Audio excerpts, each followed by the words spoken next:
आपकी मुलाकात कराने लगे हैं हम एक और बड़ी बाहिम्मत शख्सियत से। पाकिस्तान की ट्रांसजेंडर कम्युनिटी ने हमेशा ये साबित किया है कि अगर मसावी मौके दिए जाएं तो पाकिस्तान की तरक्की में वो अपना बड़ा अहम किरदार अदा कर सकते हैं।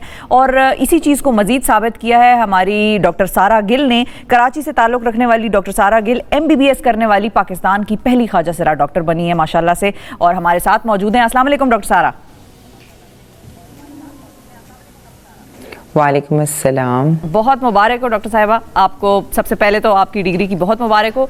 ये बताएं आप मेडिकल की तरफ किस तरह से आई? मेडिकल की तरफ मैं इस तरह से आई कि मेरा ताल्लुक़ जिस घराने से है वहाँ तालीम को बहुत अहमियत दी जाती है, और दूसरा ये कि मेडिकल में आने का मकसद मेरा ये था कि मैं खुद जब छोटी थी, बच्ची से बड़ी हो रही थी, तो बहुत सी ऐसी चीज़ें थीं जो कि मेरी हेल्थ रिलेटेड थी, पर मैं किसी डॉक्टर से डिस्कस नहीं कर पाती थी, उन्हें बता नहीं पाती थी, या तो उनको इस बारे में इंफॉर्मेशन नहीं होती थी कि how to treat a transgender person, how to deal with their health issues. तो ये एक बहुत बड़ा फ़ैसला था मेरी कम्युनिटी के लिए और मेरे ख़ुद के लिए कि एक ट्रांस डॉक्टर आए जो कि ट्रांसजेंडर्स के हेल्थ इश्यूज़, उनकी नीड्स को डील कर सके, उन्हें समझ सके।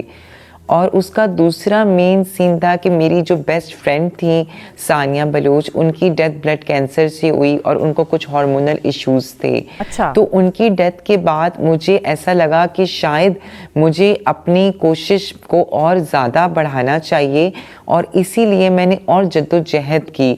फिर 2016 में जाकर तकरीबन अलीशा पेशावर वाला केस हुआ जो कि एक वेकअप कॉल था, उसको रखा नहीं गया मेल वार्ड में और फीमेल वार्ड में, और उसकी डेथ हो गई। और इस तरह के इंसिडेंट लातादाद हैं, रिपोर्ट कम होते हैं। तो ये मेरे लिए एक वेकअप कॉल था कि अगर मैं पढ़ी लिखी ख़ानदान से ताल्लुक़ रखती हूँ तो मुझे, मेरा ये फ़र्ज़ था मेरी कम्युनिटी और मेरी नेशन पाकिस्तान के लिए कि मैं कुछ ऐसा करूँ कि ये मुल्क को भी फ़ख्र हो और मेरी कम्युनिटी को भी फ़ख्र हो और मैं उनकी किसी काम आ सकूँ। बिल्कुल सही। अच्छा, अब ये जो आपका जर्नी था डॉक्टर बनने तक का, इसमें एक तो आपकी फैमिली की कितनी सपोर्ट थी, पहले तो ये बताइए। देखिए, सच कहूँ मेरी जो स्कूलिंग और इंटर तक की जो क्वालिफ़िकेशन थी वो मेरे पेरेंट्स ने मुझे बहुत अच्छी थी, बहुत सपोर्ट किया। पर जब उन्हें इस बात का एहसास हुआ कि ये बात अब मैं अपने अंदर नहीं रखूँगी कि मैं ट्रांसजेंडर हूँ, तो वो सपोर्ट कहीं ना कहीं ख़त्म हो गई। हाँ, ममा से मैं टच में थी, ममा ने मुझे, लेकिन हमारे माशरे में आप समझ सकते हैं एक औरत जो एक सिर्फ हाउस वाइफ है, उसका घर पे कुछ ज़्यादा कंट्रोल या माशरे में ज़्यादा कंट्रोल नहीं समझा जाता है, हालांकि होना चाहिए। तो ममा कांटेक्ट में थी, पर पूरी फैमिली और रिलेटिव्स का जो बर्ताव था वो खासा बुरा था, आप कह सकते हैं। लेकिन अब जब मुझे डिग्री मिल रही है और मैंने पूरे मुल्क का नाम रोशन किया है पूरी दुनिया में, तो मुझे मेरी फैमिली ने एक्सेप्ट किया है। लेकिन कौन सी चीज थी आपको जो मोटिवेट करती थी उन लम्हात में? MBBS की डिग्री लेनी चाहिए। जब सपोर्ट नहीं मिलती थी तो क्या चीज आपको मोटिवेट करती थी? मुझे सबसे ज़्यादा मोटिवेशन पता है उन लोगों से मिली जिन्होंने मुझे सपोर्ट नहीं किया, जिन्होंने ये समझा कि नहीं, ये नहीं कर पाएगी। क्योंकि मुझे वहाँ एक जोश और जज्बा मिलता था कि ये लोग जो सोचते हैं कि मेरी कम्युनिटी सिर्फ एक मखसूस काम कर सकती है, मैं उनको सही या गलत नहीं कहना चाहती, लेकिन ज़्यादातर समझा जाता है कि हम सिर्फ डांस फंक्शंस कर सकती हैं या बैगिंग कर सकती हैं।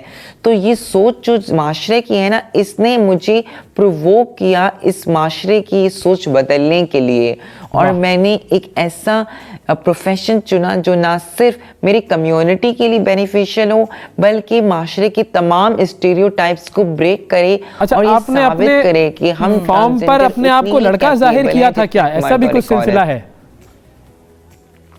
जी हाँ, बिल्कुल बिल्कुल ऐसा बिल्कुल सच है। मेरी मैट्रिक और इंटर, देखें हमारे यहाँ जब ट्रांसजेंडर पैदा होता है तो फैमिली माशरे से छुपाने के लिए उसका नाम लड़कों वाला रखती है और उसको मर्द जाहिर करती है बर्थ सर्टिफिकेट्स पर।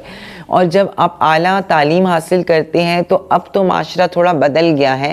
पहले तो ख्वाजा सराओं का नाम सुनकर उन्हें स्कूल में एडमिशन तो क्या नहीं मिलता था, स्कूल बिल्कुल के ऐसा पास ही है। खड़े नहीं होने दिया जाता था। हम जब सिग्नल्स पर आते थे तो लोग खिड़कियों के शीशे बंद कर देते थे। तो ये सोच कर कि मैं बताती कि मैं ट्रांस हूं और मुझे एडमिशन मिलता, ये बहुत मुश्किल था।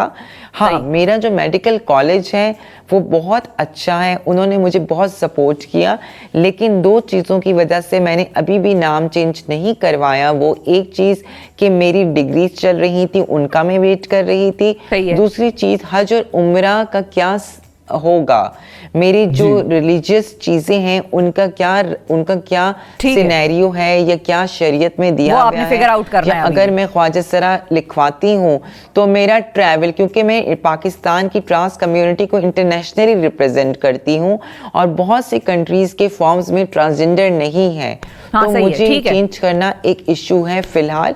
अब मेरी डिग्री आ गई है तो अब मैं इस बारे में सोचूंगी, और मुझे लगता है ठीक है। मेरा नाम और पहनावा मेरी काबिलियत जज नहीं करता। बिल्कुल, अल्लाह आपके लिए मजीद आसानियां पैदा करे। फाइनली सायरा, ये बताइए कि आगे फ्यूचर में क्या प्लान्स हैं, क्योंकि आपने इस जर्नी का आगाज ही अपनी कम्युनिटी को अपलिफ्ट करने के लिए किया था कि उनको बेहतर सर्विसेज हेल्थ की फराहम हो सकें, तो आगे उनके लिए कुछ करना चाहती हैं? अपना में भी एक दिन आए कि डॉक्टर सारा गिल का अपना ट्रांसजेंडर मेरे हॉस्पिटल हो 3 पाकिस्तान प्लान्स में? हैं। सबसे पहले तो बिल्कुल इंशाल्लाह, और ऐसा दिन जरूर आएगा। मैं हर जगह कहती हूँ, यहाँ पर कह देती हूँ, मैं पहली जरूर हूँ पर आखिरी डॉक्टर